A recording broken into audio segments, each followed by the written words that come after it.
ยุคนเมืองแพร่หลากหลายสาระความรู้สุขภาพคลังสมองภูมิปัญญาวัฒนธรรมท้องถิ่นสารพันอาชีพเด็กเยาวชนและสังคมหมอกฎหมายทนายชาวบ้านติดตามรับฟังได้ที่นี่ทุกวันจันทร์ถึงศุกร์ 10:10 นถึง 11:00 นทางสถานีวิทยุกระจายเสียงแห่งประเทศไทยจังหวัดแพร่ FM 91 เมกะเฮิรตซ์วิทยุคนเมืองแพร่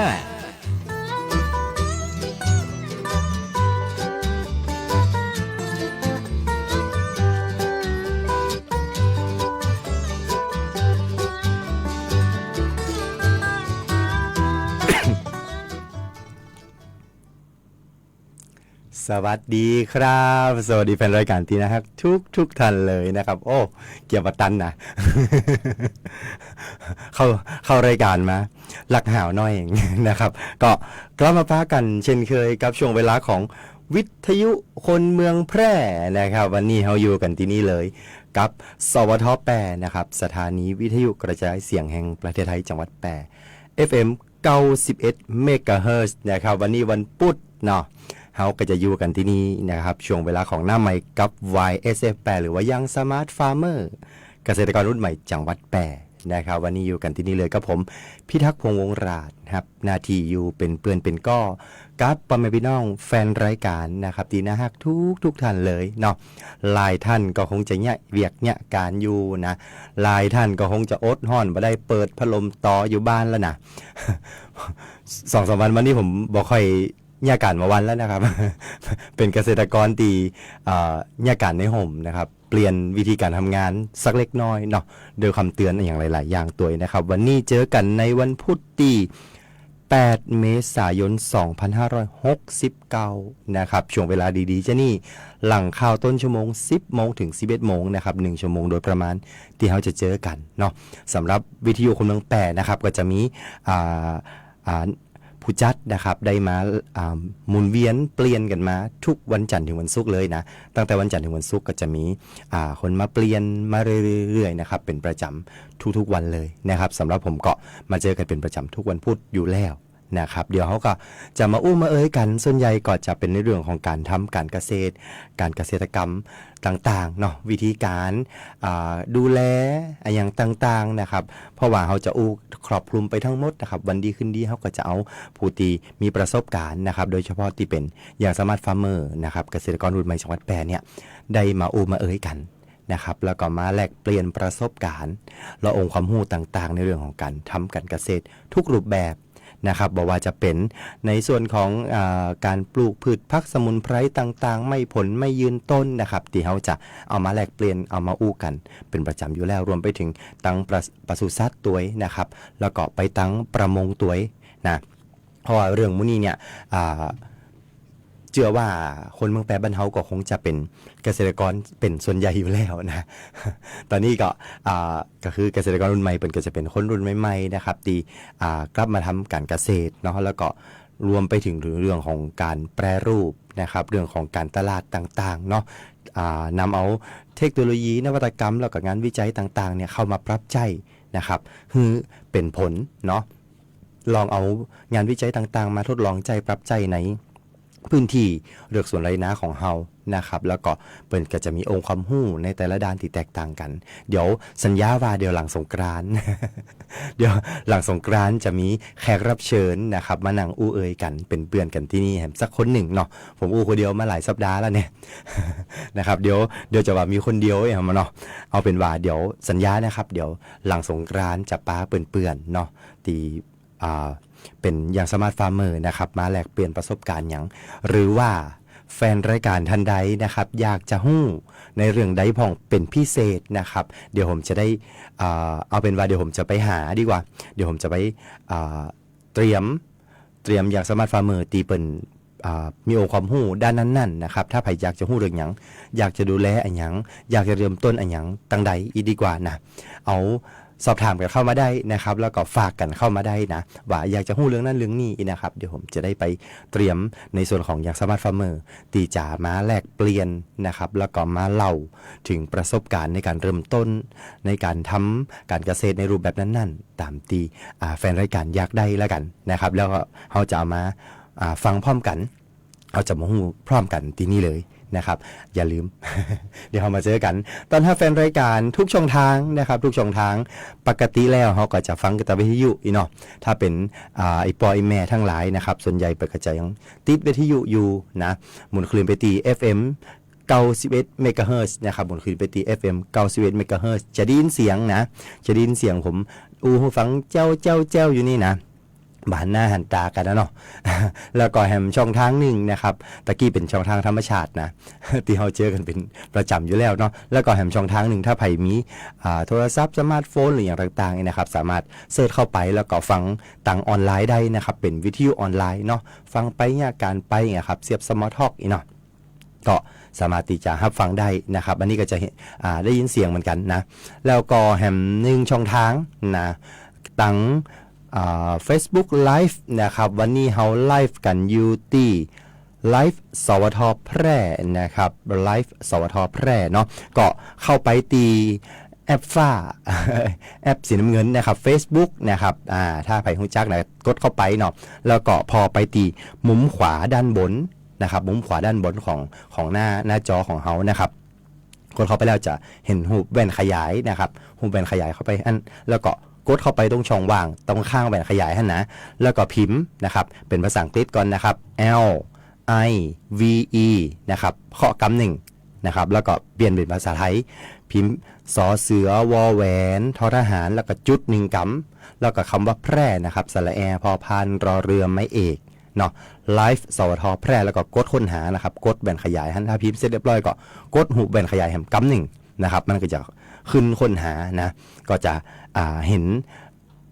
ไอคอนขึ้นมานะครับเป็น Facebook Live ของสวทแปรนะครับที่เป็นถ้าเห็นเป็นครอบวงกลมสีแดงๆนะครับเป็นครอบวงกลมสีแดงๆหั่นนะ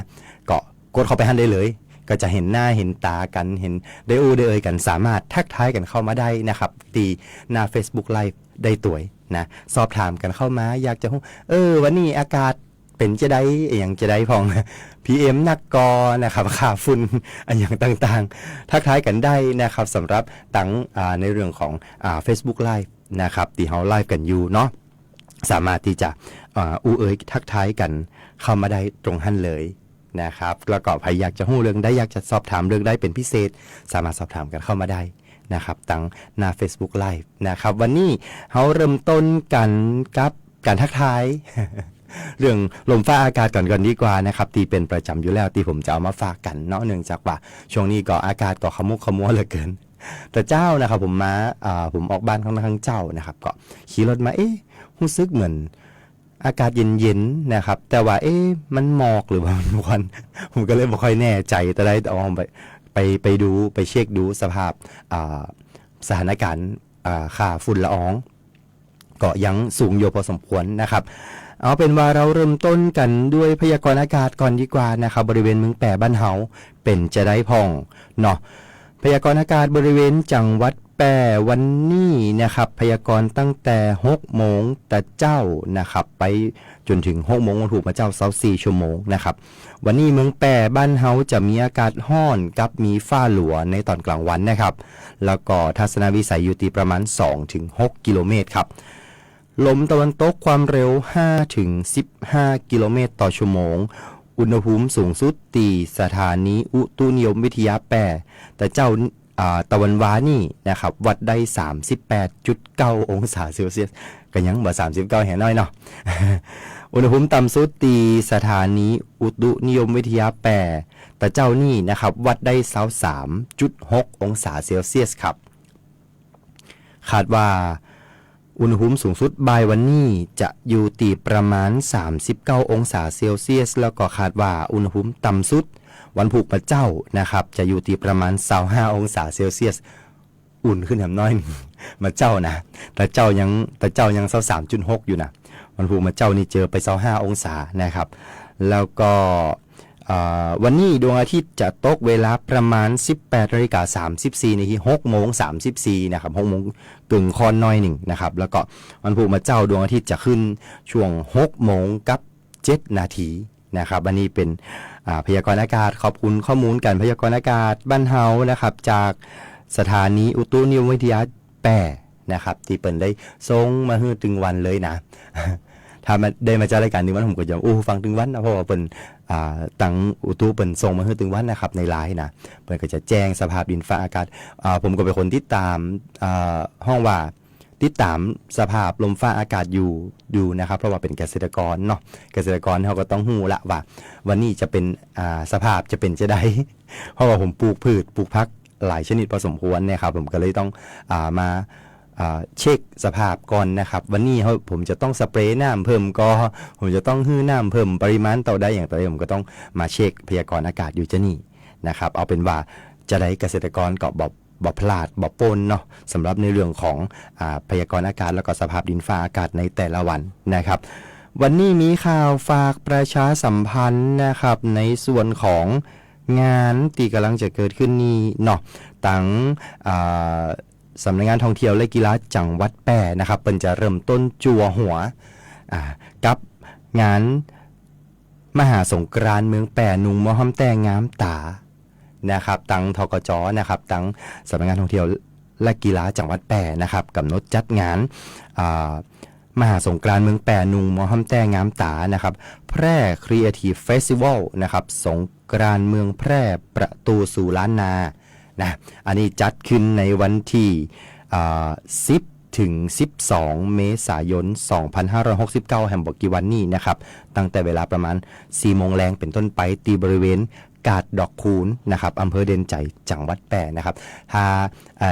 กาดดอกคูนไปทางใดนะเข้าไปในเด่นใจก่อนนะครับก่อนถึงสถานีรถไฟก่อนจะตั้งสื่อไปสถานีรถไฟนะครับจะมีกาดดอกคูนอยู่ขวามือนะครับก็สามารถเอารถจอดแถวนั้นแล้วก็เลี้ยวเข้าไปแอลได้นะเปิ่นจะมีงานตั้งแต่วันที่10นะครับเดี๋ยวตอนบ่ายนี่ผมก็จะไปแอลหน้างานพอละ ไปเซอร์เวย์พอก่อนนะครับเปิ่นมีอย่างพ่องเนาะสำหรับกิจกรรมนะครับสำหรับกิจกรรมตั้งแต่วันที่10เปิ่นมีอย่างพ่องเนาะไปก็จะมีตีเริ่มไปตีสถานีรถไฟเด่นใจนะครับเห็นไหมมันจะเป็นชุมทางก็เนาะนะครับตอนนี้ยังเป็นสถานีรถไฟเด่นใจอยู่นะครับก็ตั้งแต่ 8 โมงเกิงเป็นต้นไปนะครับตั้งแต่วันที่10นะครับเปิ้นก็จะมีกิจกรรมสงน้ำพระนะครับกิจกรรมสงน้ำพระตีสถานีรถไฟเด่นใจอำเภอเด่นใจจังหวัดแปร่บ้านเฮานะครับไปก็ตั้งสื่อไปสถานีรถไฟก่อนไปส่งน้ำพระนะครับไปเอาสถานีรถไฟไปถ่ายรูปทำคอนเทนต์กับสถานีรถไฟก่อนนะครับ1 แมตช์เนาะตอนบ่ายๆแรงๆนะครับก็เริ่มตั้งแต่ประมาณ 4 โมงเย็นเนาะวันที่10เปิ้นจะมีพิธีเปิดงานนะครับก็โดยตั้งท่านผู้ว่าราชการจังหวัดแปร่นะครับจะเป็นประธานในพิธีเปิดเนาะแล้วก็จะมีขบวนกลองยาวอย่างต่างๆมาต้อนรับตัวยนะครับแล้วก็วันนั้นเนาะหลังจากพิธีเปิดก็จะชมการแสดงนะครับเป็นมีการแสดงทางศิลปวัฒนธรรมโดยพี่น้องเจ้าเด่นใจนะครับเจ้ากาดดอกคูนเนาะเปิ่นจะมาแสดงฮือพอนะครับรวมไปถึงตอนค่ำแหมน้อยหนึ่งนะครับก็จะเป็นการแสดงดนตรีจากวงJet Take Off นะครับวันนั้นก็จะมวนงานกันไปนะสำหรับ Jet Take Off เปิ่นก็เป็นวงดนตรีที่มวนเหมาะนะครับผมชอบ นะครับก็จะฟังวงดนตรีกันไปจับใจใช้สอยกับการดอกคูนนะครับมีสินค้าตั้งของชุมชนอย่างต่างๆมาตัวนะครับแล้วก็วันที่11นะครับวันที่11ก็จะมีวงการแสดงเหมือนกันนะครับการแสดงแล้วก็รวมไปถึงการแสดงวงดนตรีนะครับก็จะมีวงดนตรีมาเล่นแหมวันที่11เปลี่ยนวงนะถ้าใครต้องไปทุกวันอีกนะต้องไปทุกวันเพราะว่าวันแรกก็จะเป็นJet Take Offนะครับวันที่11นะครับวันที่11เนี่ยไปชมการแสดงวงดนตรีของเยาวชนนะครับโรงเรียนทินโอภาสวิทยานะครับกับวงสุรุ่ยสุร่ายนะเพิ่นก็ออกงานในเมืองแปร่นี่หลายรอบแล้วนะม่วน ไปเต้นหน้าห้านเนาะไปเต้นหน้าเวทีกันม่วนๆนะครับไปแอลตะกันที่ปุ่นการดอกคูนตีเด่นใจนะครับแล้วก็วันที่12อันนี้ก็พลาดบ่ได้แหมเช่นเคยนะครับวันนั้นผมชอบนะวันติดที่ผ่านมานะก็จะมีงานถนนคนเดินแล้วก็เป็นเอางานลานวัฒนธรรมสร้างสรรค์ไปจัดรวมที่หั่นนะครับใจพื้นที่ของถนนคนเดินเนาะแล้วก็เป็นเอาวงเป็นห้องแบบวงดนตรีของน้องๆนะครับจากโรงเรียนพิริยาลัยจังหวัดแปร่นะครับมาเล่นม่วนขนาดเลยนะ แล้วก็ผมติดใจผมก็เลยเจิญมาเล่นแถมรอบหนึ่งในวันที่12นะครับ12ตี การดอกคูนเด่นใจนะครับไปรับชมกันได้สำหรับการแสดงวงดนตรีน้องๆจากโรงเรียนพิริยาลัยจังหวัดแพร่นะครับอันนี้เป็นวงดนตรีของเด็กและเยาวชนเนาะตีเป็นคนเมืองแพร่บ้านเฮานะครับเปิ้นก็จะสามารถที่จะเล่นดนตรีเนาะเดินแอลการไปตัวซื้ออย่างไปกินนะครับไปเล่นไปแอลสงกรานต์ไปจัวหัวเริ่มแรกสงกรานต์กันก่อนนะตั้งแต่วันที่10ถึงวันที่12บ่ได้ลืมนะครับเราเจอกันตีกาดดอกคูนตีเด่นใจนะครับอันนี้ไปแอลหากันตีเด่นใจกันก่อนเลยนะก็มีเล่นน้ำนิดหน่อยป้าแป้งนะครับก็เอาม่วนกันเนาะปีใหม่เมืองมาแล้วก็เราจะต้องขาดบ่ได้ดับฮ้อนดับปิดดับเปลวของก่อนนะฮดน้ำเล่นน้ำกันเอาพอสมควรนะครับแล้วก็แหมงานหนึ่งตีจัดพร้อมกันจะถือว่าพร้อมก็แต่มันคนละพื้นที่อยู่แล้วเนาะแหมงานหนึ่งนะครับก็จะเป็นงานลานวัฒนธรรมสร้างสรรค์แห่งครั้งหนึ่งครั้งสุดท้ายก็คือครั้งที่6นะครับแพร่ Creative Craft and Folk Art นะครับซึ่งจะจัดขึ้นในวันที่11เมษายน2569นะครับซึ่งรอบนี้รอบสุดท้ายนี้นะครับเราไปจัดรวมกับกาดกองเก่านะครับซึ่งไปใจพื้นที่ตีบริเวณบ้านวงบุรีนะครับคุ้มวงบุรีบ้านเฮาบ้านสีชมพูสวยๆนะครับคุ้มงามๆเนาะก็เราจะไปจัดงานรวมกันที่หั่นนะครับในธีมพวนเพลินคราฟต์นะครับก็นี่ก็จะเป็นเป็นงานตีเดินแอลการ์ดนะครับนุ่งหม้อห้อมเนาะแล้วก็ไปเล่นงานคราฟต์นะครับตีบ้านวงบุรีนะครับก็จะมีในงานนะครับในกิจกรรมของเขานะครับก็จะมีกิจกรรมเวิร์กช็อปทำมือต่างๆนะครับแล้วก็มีการแสดงทางวัฒนธรรมของเยาวชนจากบ้านตุงโฮงเนาะ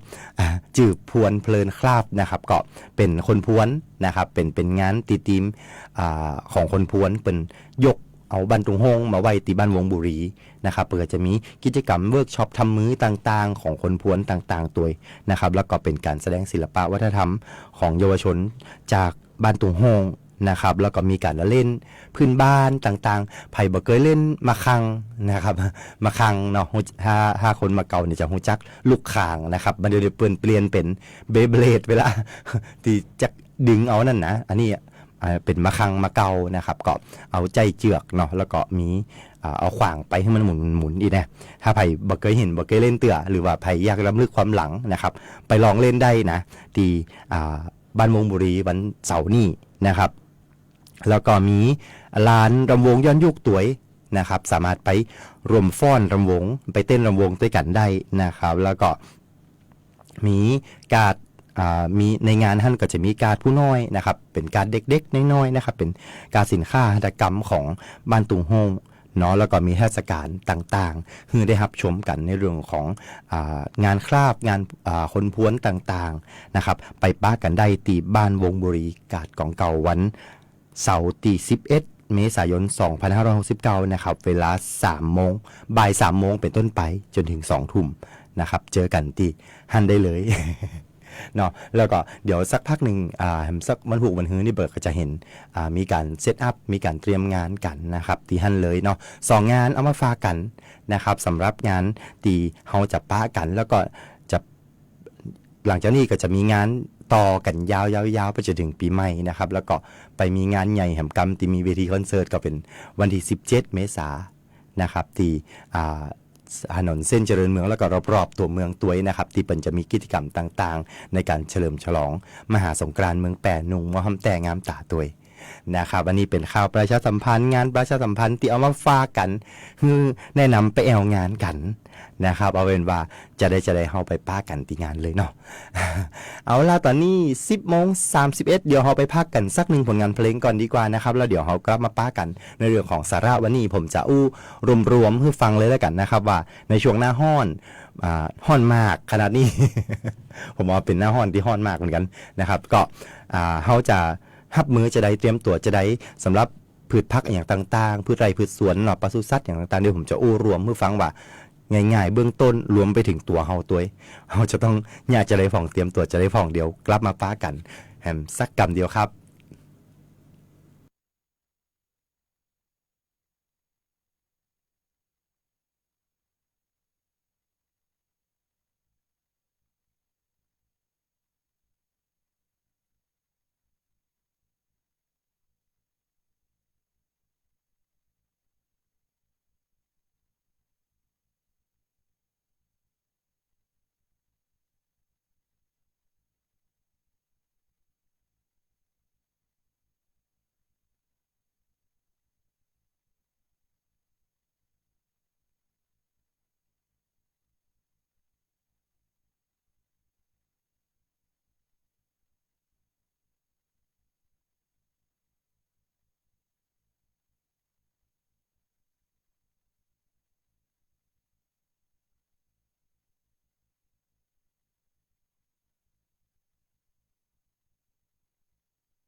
ครอบคลุม กว้างไกลสื่อสารฉับไว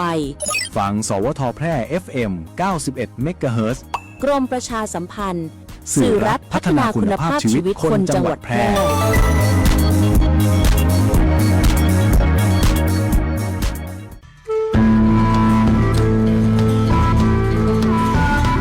มอห้อมไม้ซัก ถิ่นหักพระล้อจ่อแฮสีเมืองหรือเลื่องแพะเมืองผีขนแต่นี่ใจงาม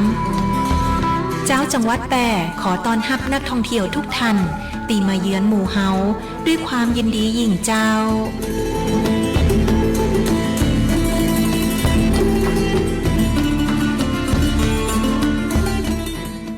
ชัดเจนกับเรื่องง่ายๆที่คุณต้องรู้ประกันภัยพรบคุ้มครองค่ารักษาพยาบาลเบื้องต้นทั้งผู้ขับและผู้โดยสารเมื่อเกิดอุบัติเหตุบนท้องถนนชัวร์ได้มากกว่ากับประกันภัยรถภาคสมัครใจครอบคลุมความเสียหายต่อตัวรถความรับผิดชอบต่อบุคคลภายนอกมีหลายระดับความคุ้มครองที่เลือกให้เหมาะกับคุณอย่าลืม3เช็คก่อนออกเดินทางเช็คสภาพรถให้มั่นใจเช็คสภาพคนให้พร้อมและเช็ควันหมดอายุของประกันภัยทุกการขับขี่ชัดเช็คชัวร์ไปด้วยกันคปภ.คุ้มครองผู้ทำประกันภัยประกันภัยคุ้มครองคุณ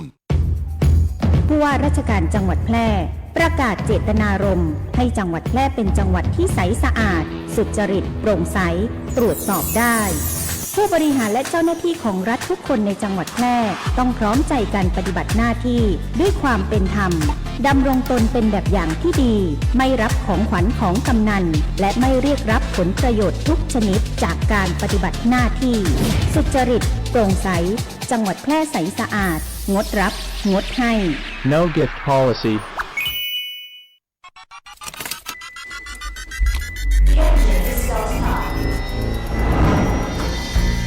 ชีวิตวิถีใหม่ขับขี่อย่างปลอดภัยไร้อุบัติเหตุด้วยความปรารถนาดีจากสถานีวิทยุกระจายเสียงแห่งประเทศไทยจังหวัดแพร่ FM 91 เมกะเฮิรตซ์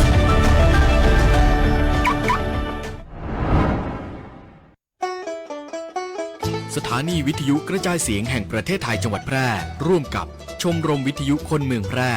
ขอเสนอรายการวิทยุคนเมืองแพร่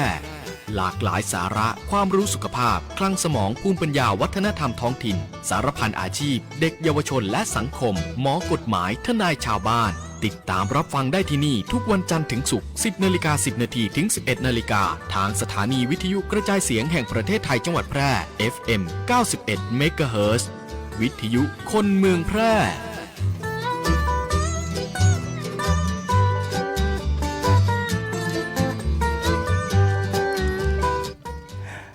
กลับมาป้ากันในช่วงที่2นะครับตะกี้ประชาสัมพันธ์กันไป2งาน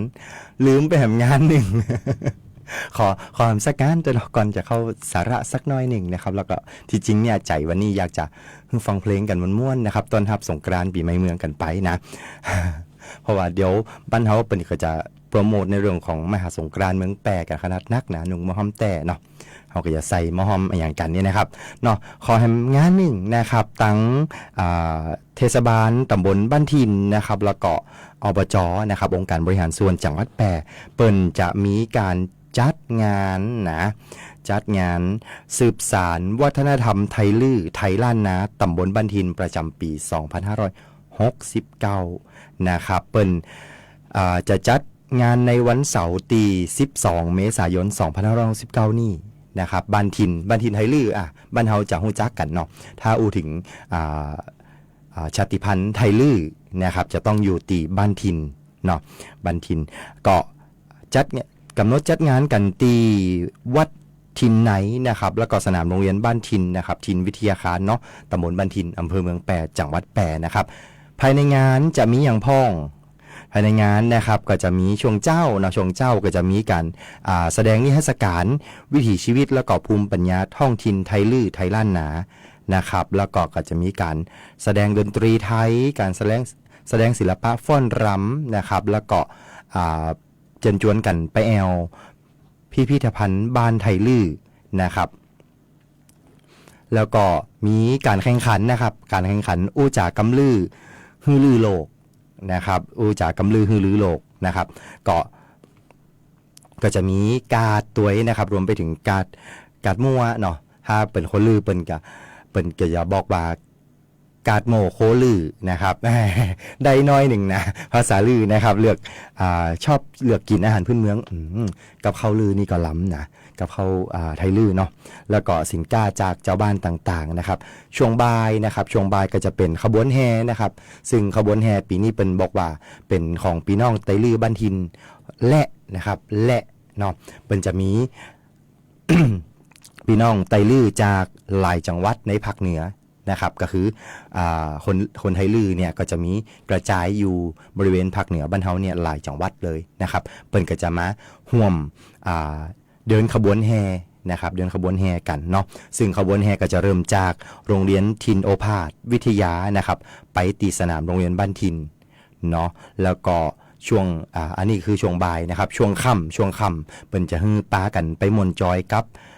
การแสดงดนตรีแล้วก็รำวงย้อนยุคนะครับจากกาแลมิวสิก ไปเต้นรำวงกาแลกันนะครับไป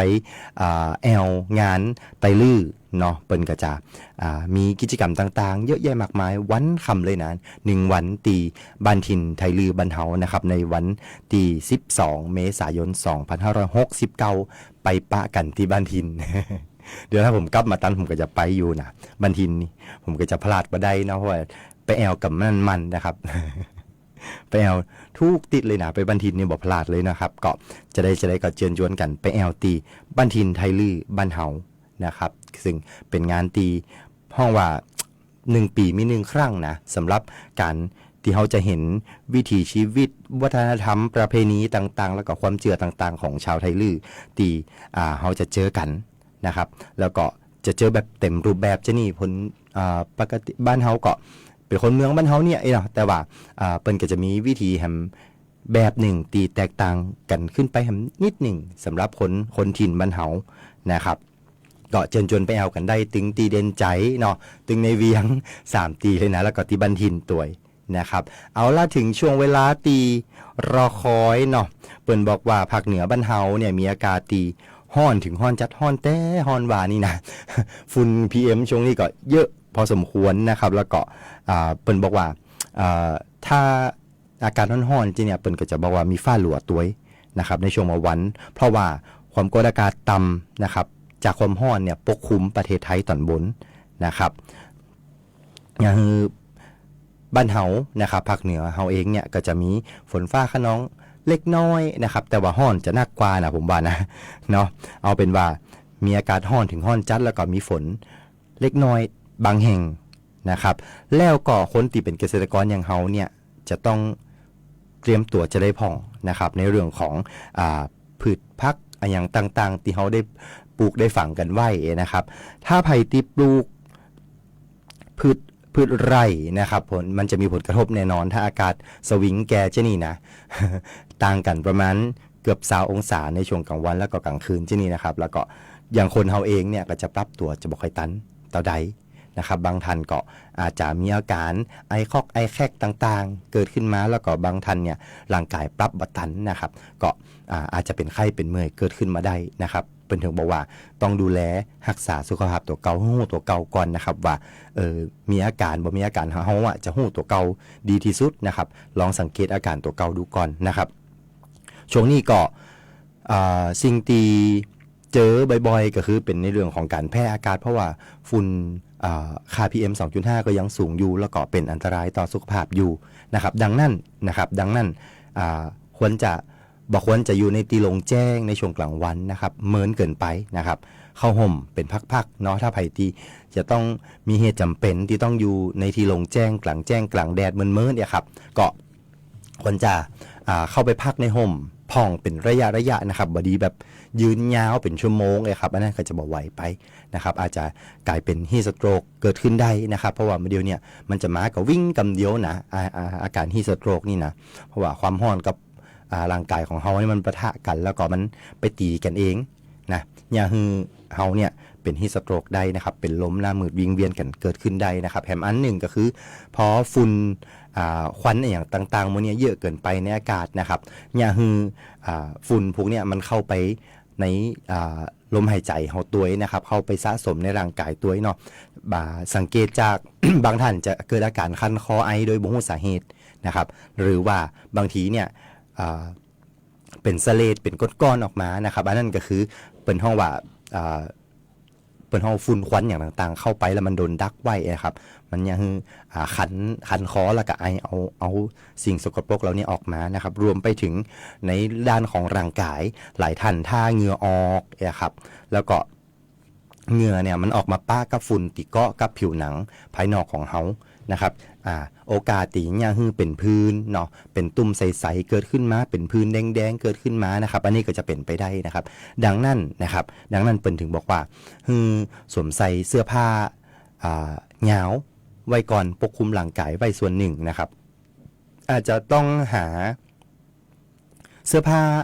ถ้าต้องใส่เสื้อแขนยาวครับเตียวแขนยาวอาจจะเป็นผ้าตีเนื้อบางๆนะอันนี้ที่ผมแนะนำได้นะผมก็ไปหาซื้อมาเหมือนกันนะครับที่เป็นเสื้อผ้าที่บางๆแต่เป็นผ้าคลุมแบบคลุมตึงตัวนะครับใส่เสื้อแขนยาวใส่เตียวยาวเพื่อป้องกัน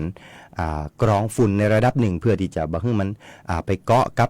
เป็นห้องว่าต่อมเหงื่อนะครับรูขุมขนต่างๆพวกนี้ครับที่มันจะระบายเหงื่อออกจากร่างกายครับถ้าฝุ่นพวกนี้มันไปเกาะอยู่หั่นเนี่ยเหงื่อเฮาบ่สามารถระบายได้นะครับมันก็จะไปอยู่จั่นปื้นผิวหนังใต้ผิวหนังของเฮาเนี่ยคือเป็นพื้นเป็นคันเนี่ยคือเกิดอาการระคายเคืองอาการแพ้บางคนก็จะเป็นตุ่มคันอย่างออกมาครับก็จะได้กระจังเกาะนอกจากใส่เสื้อผ้าแขนยาวแล้วก็อาบน้ำช่วยได้นะครับก็ช่วยล้างฝุ่นล้างสิ่งสกปรกพวกนี้ได้นะครับก็แล้วก็ยาร่างกายให้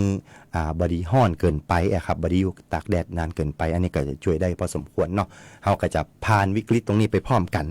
นะครับสำหรับไผ่ตี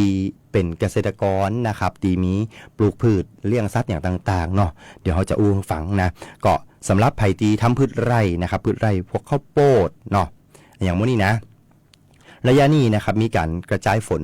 น้อยลงนะครับก็คือมีฝนน้อยเนาะเกษตรกรอย่างเฮาก็ควรที่จะมีการคลุมดินนะครับคลุมแปลงบริเวณที่เฮาปลูกนะครับโดยวัสดุเหลือใช้เช่นพวกหญ้าต่างๆติดตัดอย่างเงี้ยครับก็หรือว่าเฮาแซะหญ้าตัดหญ้าก็มาคลุมไว้คลุมดินไว้พ่องนะครับบ่ให้มันดินหน้าดินโดนเผาไปเนาะเช่นเอาพวกใบไม้ฟางข้าวหญ้าแห้งต่างๆพวกนี้ครับมา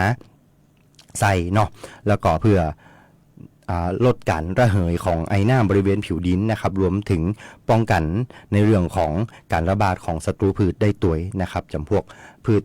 แมลงศัตรูพืชจำพวกประเภทปากดูดอย่างเงี้ยครับพวกเพลี้ยพวกไรต่างๆพวกเนี้ยจะเป็นช่วงนี้ก็จะเป็นเจริญเติบโตได้ดีส่วนหนึ่งเลยนะแล้วก็จะเป็นพวกตีไปดูดกินน้ำเลี้ยงจากพืชนะครับอย่างพืชที่เฮาปลูกไว้พืชไร่ที่เฮาปลูกไว้เนี่ยสุดโทรมนะครับแล้วก็มีผลผลิตน้อยลงด้อยคุณภาพตัวนะครับอันนี้สิ่งที่ต้องระวังก็ต้องดูแลนะส่วนไผ่ตีเนี่ยพืชสวนนะครับพืชสวนระยะนี้ก็ควรจะป้องกันในเรื่องของอัคคีภัยไฟป่าต่างๆนะครับแต่อาจจะต้องมีการทำแนวกันไฟรอบพื้นที่การเกษตรเพราะว่าเดี๋ยวเนี่ยไฟบัจจุบัน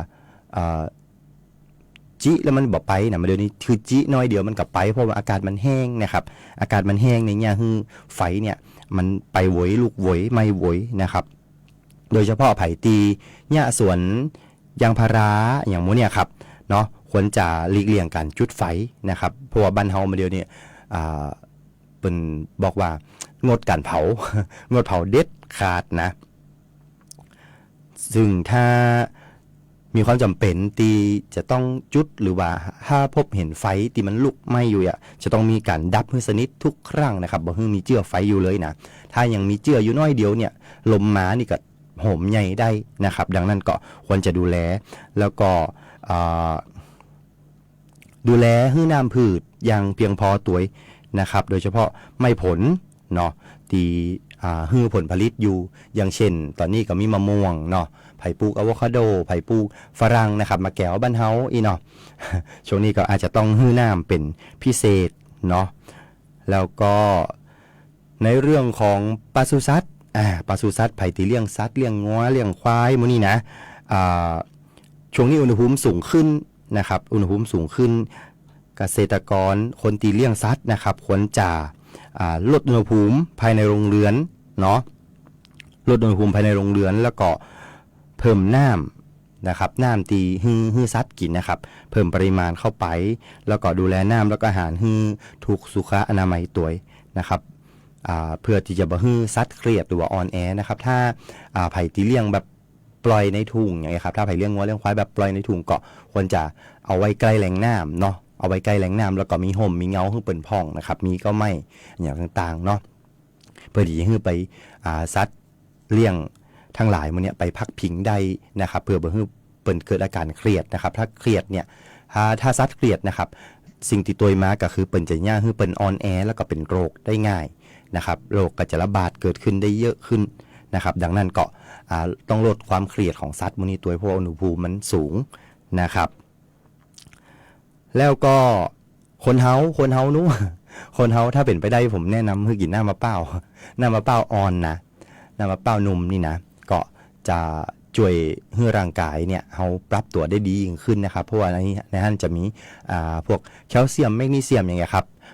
ช่วยให้ร่างกายของเฮาเนี่ยมีการปรับตัวกับอากาศได้เร็วขึ้นแล้วก็สิ่งที่ต้องระวังแหมอันนึงก็คือ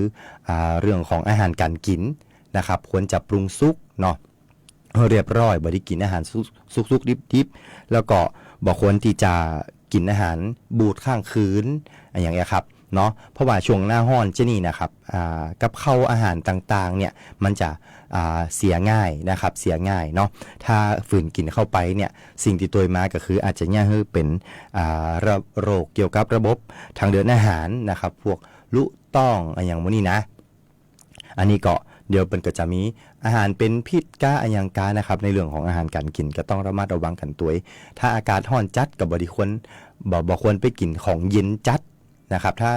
ก่อยๆกินให้ลดอุณหภูมิลงดีกว่านะแล้วก็พยายามอยู่ในตีห่มอย่าให้ร่างกายเนี่ยบ่ฮ้อนเยอะเกินไปนะครับละอุณหภูมิตั้งนอก42เฮาก็ควรจะหาพัดลมหาอย่างอยู่ที่เย็นๆนะครับอย่าให้ร่างกายเฮาเนี่ยบ่สวิงขึ้นตามหันเพราะว่าเดี๋ยวตั้งในของเฮามันจะมีความผิดปกติได้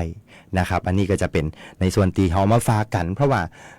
เกษตรกรจะต้องดูแลหมู่นี้อยู่ละนะครับเปลี่ยนวิธีการทำงานก็ได้นะครับอย่างผมเองผมก็เปลี่ยนวิธีการทำงานใจวิธีการก็คือว่า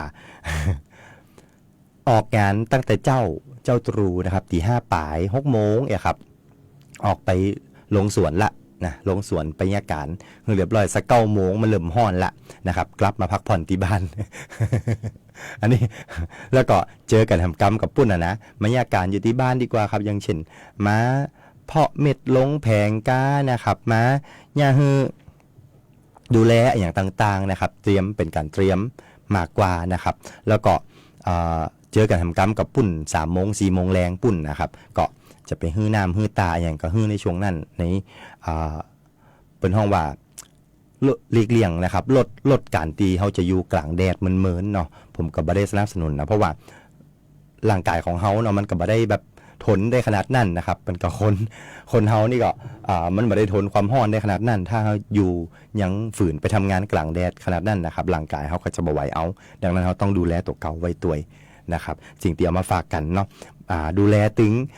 ตัวเฮานะครับดูแลถึงพืชแล้วก็คนเตียวฮักตียิ่งไผมีคนแก่คนชรานะครับเด็กน้อยอยู่ที่บ้านอีกนะครับก็ต้องดูแลเป็นพิเศษตัว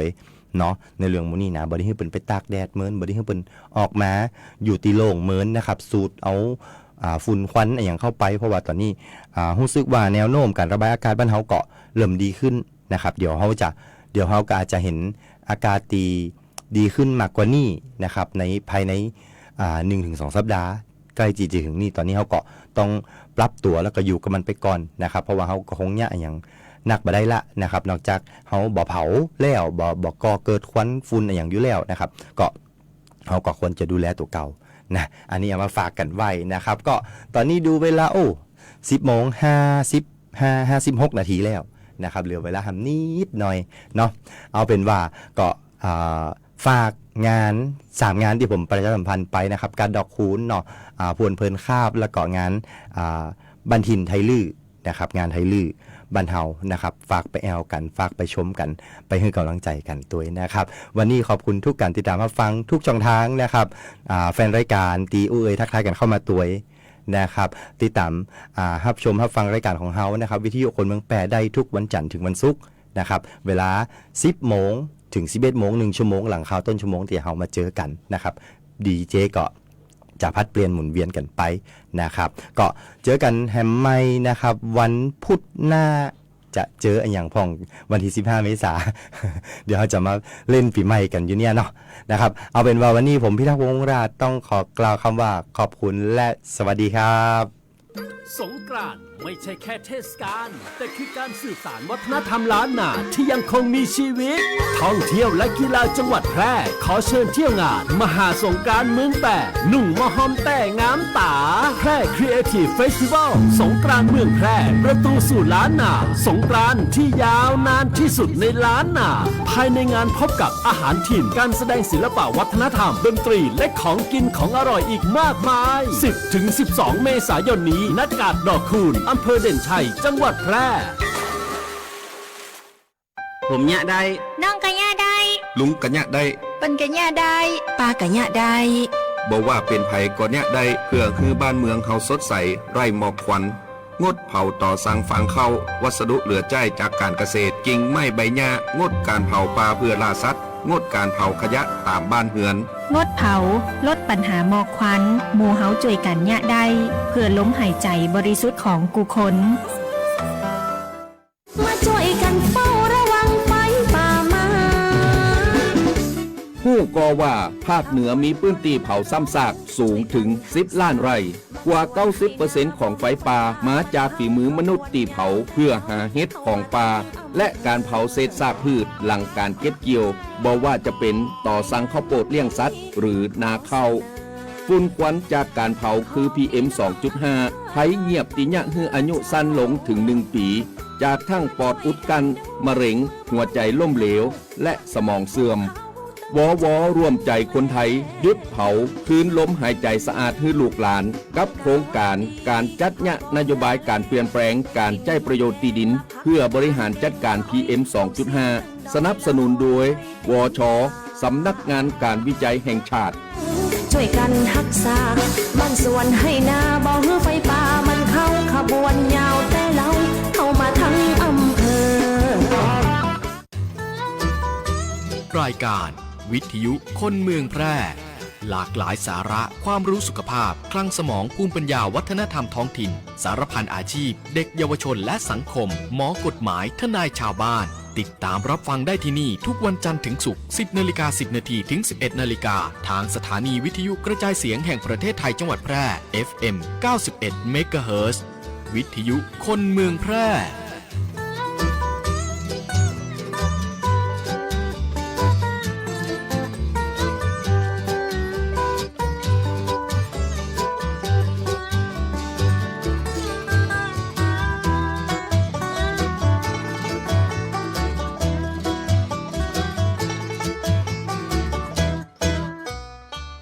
นี้อยากให้ดำเนินการต่อไปโดยที่ไม่มีการหยุดยั้งและท่านก็ได้ฝาก